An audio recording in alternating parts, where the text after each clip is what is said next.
So there's this new term, Otrovert, and I want to talk about it because it kind of pisses me off. An introvert is a 2025 coined personality type defined by psychiatrist Dr. Rami Kaminsky that describes individuals who are socially capable but emotionally unattached to group identity.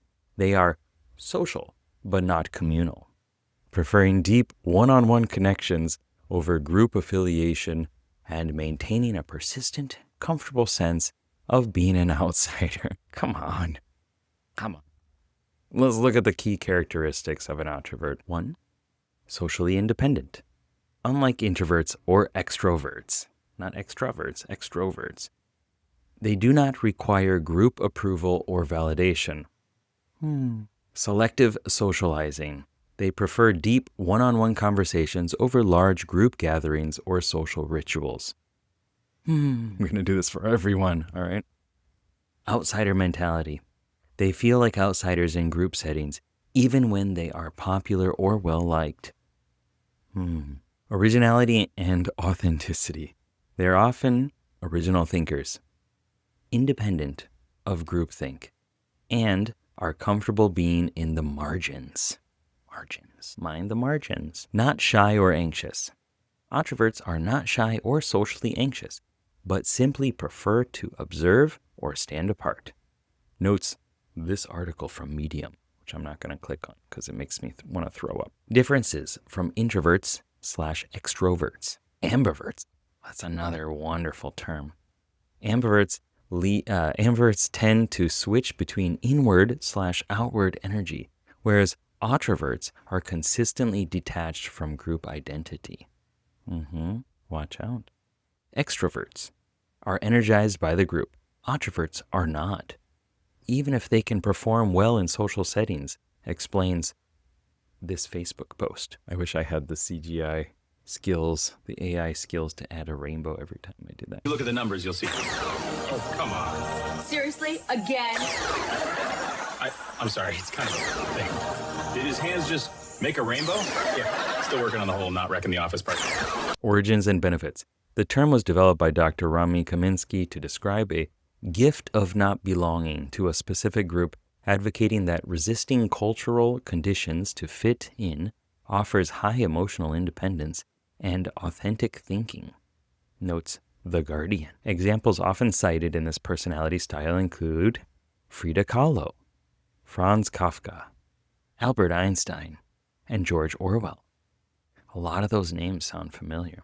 Potential disadvantages. This is the last one that I'm going to read anyway. They may be viewed as, or feel, lonely or misunderstood in group settings. Say this article from recovered.org. Recovered. Okay, so I'm not going to say that all INFPs fit into this description, but I guarantee many of us do. And also, the term introvert, I don't think is necessary. Maybe it's helpful for people who actually haven't gone into the cognitive functions and don't understand what is actually going on underneath the surface.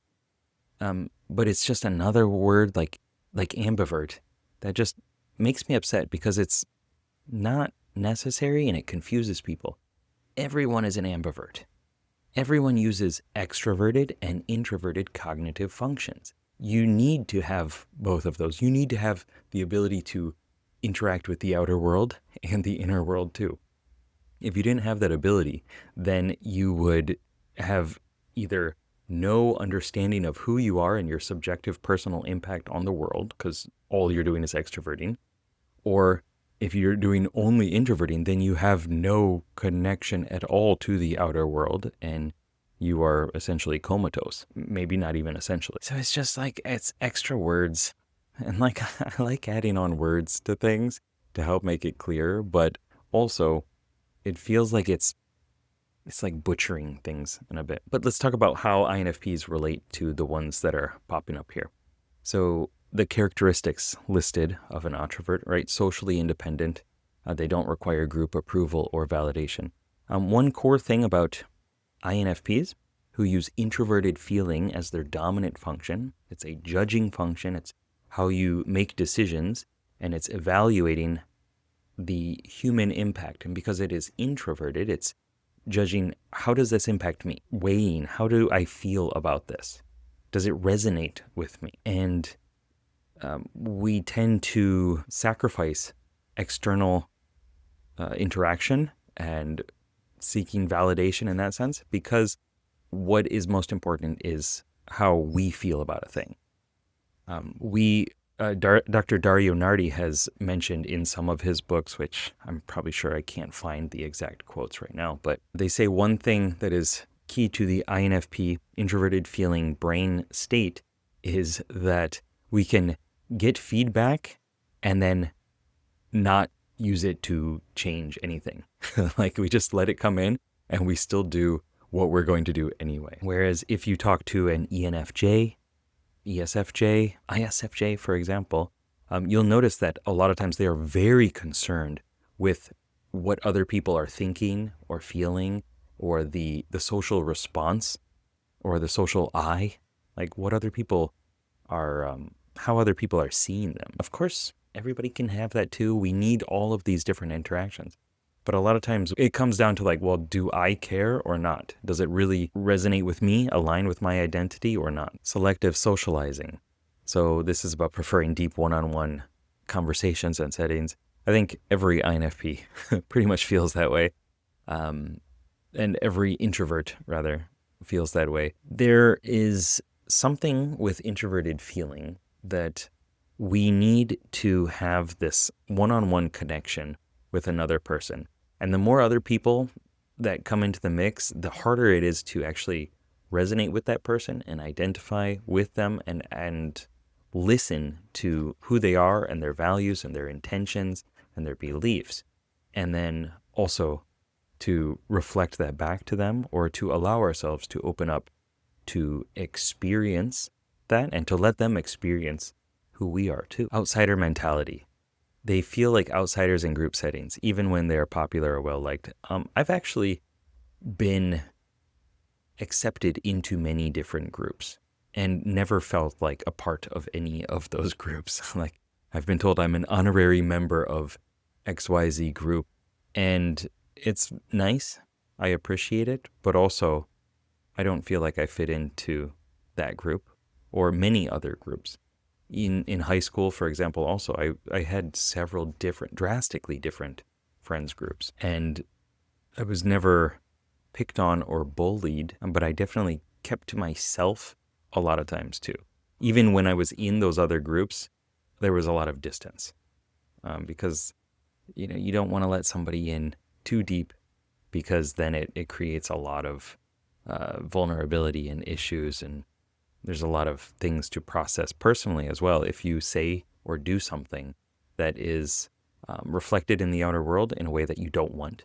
And then you're like, that's not me. That's not exactly what I wanted to say or how I wanted to say it. There are nuances behind it. And then there's this lesson of, well, maybe I shouldn't do that. People are going to judge me even though I haven't expressed all of the different interconnections and intentions and nuances. So I might as well just not say it. Originality and authenticity. Well, authenticity is definitely a key word for INFPs. It is the word that Personality Hacker uses for introverted feeling itself, which is that FP aspect of the personality type. So ISFPs use it too, but it's a bit different. And original thinkers, sure. I have a little bit of a pushback against that. Let me explain. So introverted sensing, which is a perceiving function that is about collecting experiences and having this reservoir, this database of past experiences that you can look at, you can ruminate over, and then you can implement those into having a better today and tomorrow and future, like taking the lessons, not reinventing the wheel. That's stabilizing. Yeah. What is on the other side is that extroverted intuition, which is our auxiliary function, which is about innovation, new ideas, new possibilities, new opportunities, taking one thing and another thing and mashing them together and seeing what comes out of it. So that is not really originality. I mean, everything is taken from other stuff and just mashed together, put together in different ways, and then something new emerges out of that. So is it really original thinking? I'm not sure. I think it is a novel idea, right? It's fun. It feels new to think about, but really it's not like, it comes from something. It comes from somewhere else. And I think everything does. Not shy or anxious. So socially anxious, definitely INFPs are usually socially anxious. That is one of the things that most INFPs talk to me about in coaching and client sessions and things like that. Is like, how do I stop being so anxious? How do I get rid of this anxiety?